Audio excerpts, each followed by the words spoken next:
Miss হবে না আপনার পছন্দের টিভি শো। দেখুন জি5 অ্যাপে একদম ফ্রি। এখানে দাঁড়িয়ে আছো যে, কাউকে কিছু বলবে? ফুলকি, তমাল, পিয়াল, লাবুদি ওরা কি করছে? এরকম অদ্ভুত সেজেছে কেন ওরা? ওরা আসলে কীর্তন শুনতে গেছিল, ওখানেই অমন সেজেছে। ওরা সবাই যোগও দিয়েছিল কীর্তনে, খুব আনন্দ। ও, তুমি তো আবার এসব বুঝবে না, এগুলো আমাদের সংস্কৃতি। তুমি তো একটু মেম সাহেব।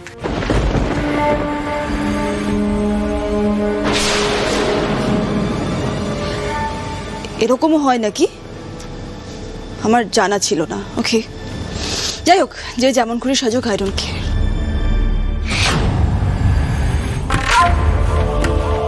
কিছু তো একটা অ্যাডভেঞ্চার চলছে, আমি শিওর ওই কেসটার ব্যাপারে।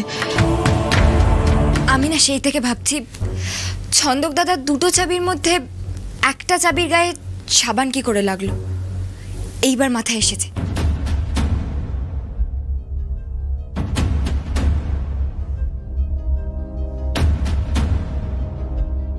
আর এটা তো খুব কমন ব্যাপার, এটা আগে মাথায় আসেনি কেন? চাবিতে সাবান লেগে শুকিয়ে থাকাটা আমরা কেউ গুরুত্ব দিইনি, তাই না রোহিত? তার মানে কেউ নকল চাবি তৈরি করে ওই ঘরে ঢুকেছিল। ছন্দক সেদিন রাগারাগি করে ঘর থেকে বেরিয়ে গিয়েছিল, আর ওর বন্ধুরাও বেরিয়ে গিয়েছিল। এরপর ছন্দক ট্রেন মিস করে ঘরে ফিরে এলো। চাবি ঘুরিয়ে ঘরে ঢুকে দেখলো জয়িতা মৃত। কারোর কাছে যদি একটা নকল চাবি থেকে থাকে, তাহলে তো যে কেউ ঘরে ঢুকে খুনটা করতে পারে। এটা মামলাতে ওঠেনি? না ফুলকি, নকল চাবির বিষয়টাই ওঠেনি। হাতুড়িতে ছন্দকের হাতের ছাপ ছিল, ওর কাছে চাবিও ছিল। তার আগে জয়িতা ছন্দকের মধ্যে ঝগড়া হয়েছিল, আর ঝগড়ার সময় ছন্দক হাতুড়ি নিয়েই জয়িতাকে থ্রেট করেছিল। হাতুড়িটা পরে লোকানো অবস্থায় মাটির তলায় পাওয়া গেছে।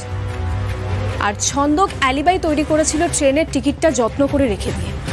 আর এরপর জয়িতার পক্ষের উকিল এইসব প্রমাণের উপর ভিত্তি করে ওপেন অ্যান্ড শাট কেস করেছিল। আমাদের কিন্তু দেখতে হবে কে কে জয়িতা আর ছন্দকের বাড়িতে ঢুকতে পারে। একটা কাজ করব, আমরা একটা নাটক করব, মানে নিজেদের বোঝার জন্য কি কিভাবে খুনটা হতে পারে, মানে মন গড়া। ফুলকি, এখন এরকম ইমাজিনেশন খাটিয়ে কি লাভ?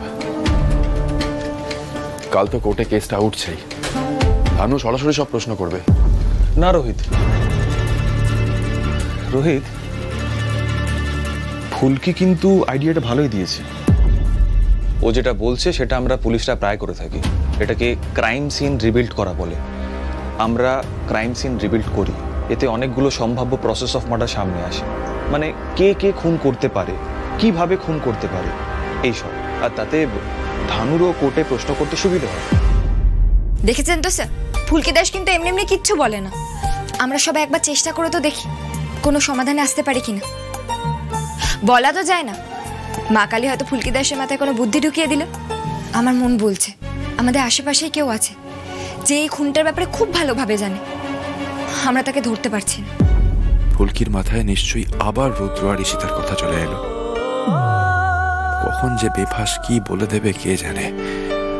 আর পারা যায় না মেয়েটাকে নিয়ে। জি5 ডাউনলোড করুন আর সব এপিসোড দেখুন একদম ফ্রি।